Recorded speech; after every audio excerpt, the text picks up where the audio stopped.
iPhone SE 2020 versus iPhone 12 mini speed test. Let's begin with a boot up in 3, 2, 1. Now, the iPhone SE 2020 did launch earlier this year, and it came in at a pretty low price in the 300s actually. And this phone does feature an Apple A13 Bionic chipset with 3 gigabytes of RAM, a little bit less than the A14 chipset, and 4 gigabytes of RAM here for the iPhone 12 mini. So you see the 12 mini did boot up faster than that of the iPhone SE 2020. And so before we get into the actual test, I just want to talk about how these phones both feel very similar when it comes to just scrolling, general speed, stuff like that. And overall, you're not really going to notice a big difference because the iPhone 12 mini does still have 60 hertz, although 60 hertz on iPhones are some of the smoothest in the business in terms of 60 hertz displays, so no real issues there. And they're both running iOS 14.2. So let's go ahead and show you everything is closed out. And let's begin with Instagram. And you can see Instagram does launch at a very similar time, pretty much identical. And I did this test before actually doing the speed test, and I found that the SE and the 12 mini both perform almost identical, even though we do have an A13. The A14 not really showing a big difference. What does feel like a difference is you've seen right there, when we come home, that gesture actually makes the iPhone 12 mini appear faster because pressing a home button just takes longer than, swiping with a gesture. Let's go into Amazon, and you could see Amazon loads up first there on the left. We'll click these early Black Friday deals, and you could see very similar on both devices. And coming back home, we're gonna go ahead now and go into eBay. You can see eBay first there on the left. So, sometimes things will open first on the left, sometimes on the right. Again, both of these did come out in 2020, so we're not going to expect to see a major performance difference. You are actually paying for more screen, 5G, dual camera. You're paying for those things more so, I would say, than the speed if you decide to pick up this smaller iPhone. But it's been a great year for small iPhones. Thumbs up if you think it's been a great year for small iPhones. You can see loading up Starbucks, basically identical. You're getting your coffee at around the same time. We're going to go ahead now and go to Groupon. And you can see Groupon a little bit faster there on the SE 2020. We'll go to categories, and you could see basically identical again. We'll go into things to do, and you can see both them load that up at about similar time.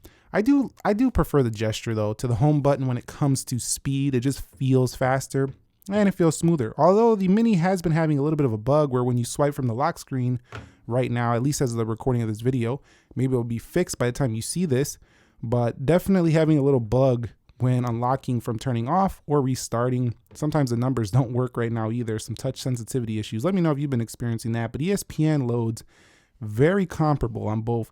We'll go into Mortal Kombat.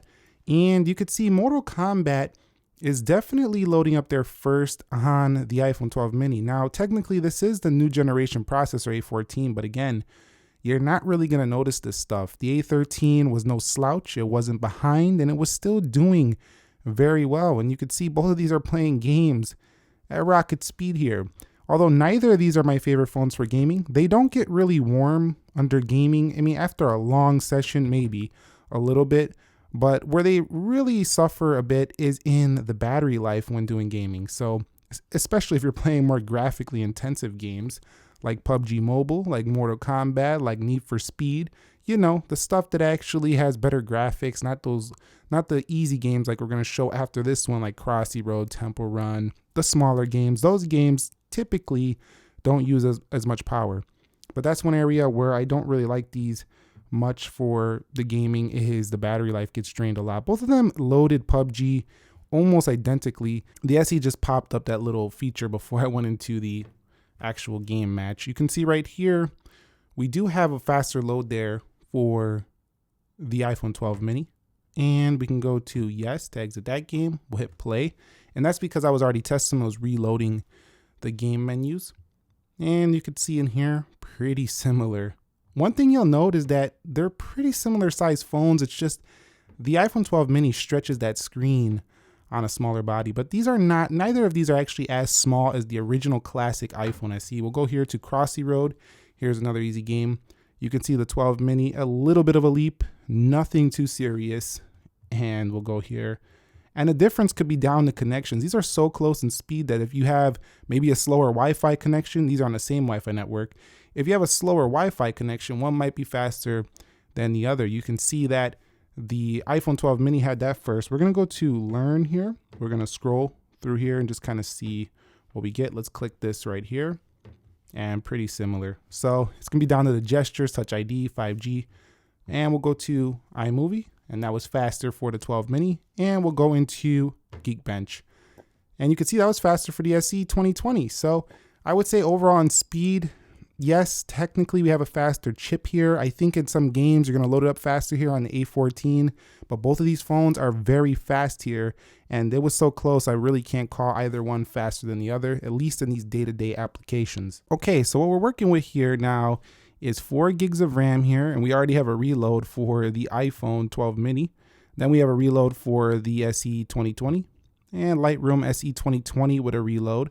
We'll go into Crossy Road and a reload there for the SE 2020. So not a great day right now for the SE 2020. We'll go into Temple Run. Very good. We'll go into PUBG Mobile and a total reload. It cannot hold that in memory. We'll go into Mortal Kombat. And again, a total reload there. Not sure why today this phone just not holding these applications very well. The RAM management not doing great. We'll go into ESPN, held that very well. We'll go into App Store, and you can see pretty good. Groupon reloads for the 12 mini. So the 12 mini doesn't escape this either. The 12 mini is not perfection at RAM management. You might say, I'm not going through that many apps at a time. Well, maybe if you're busy and using a lot of apps, you might still see a slight reload on either one of these phones. It's not going to affect your experience too much. You probably won't even care, but I just want to show you how these do perform. If you do have multitasking going on, you're switching between your applications, stuff like that.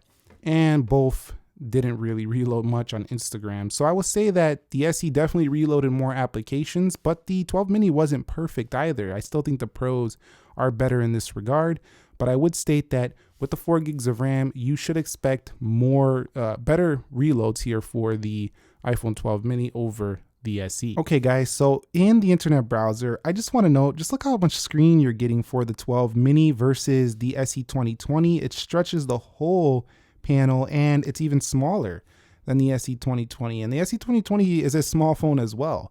We'll go over here and hit start now on this JavaScript SunSpider, and we'll see which one can actually refresh the page faster. This phone does have support for 5G and internet performance.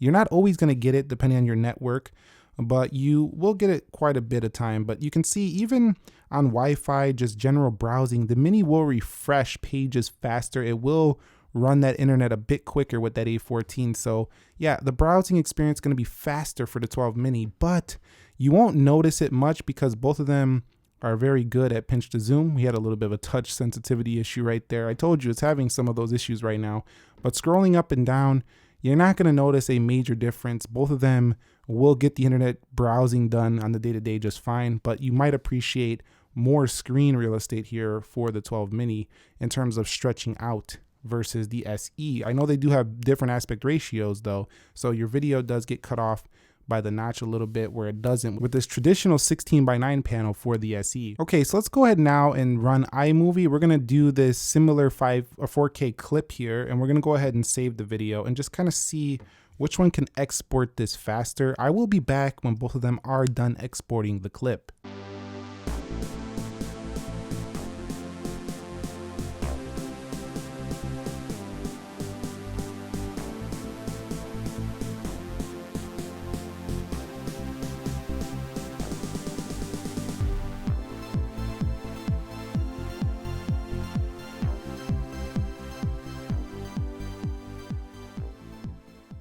And so you can see that the iPhone SE actually beat the 12 mini on this render by like a second or maybe even less than that. It was pretty close. We'll go into Geekbench now, and I'm going to run a CPU benchmark to kind of see where these do stand when it comes to their overall performance on these chipsets in terms of a synthetic benchmark. I'll be back when they are done. Okay, and so the final Geekbench scores are in, and you could see they actually come pretty close in the single, but the iPhone 12 mini with a crushing win in the multi-core. However, in day-to-day stuff, you seem pretty darn close.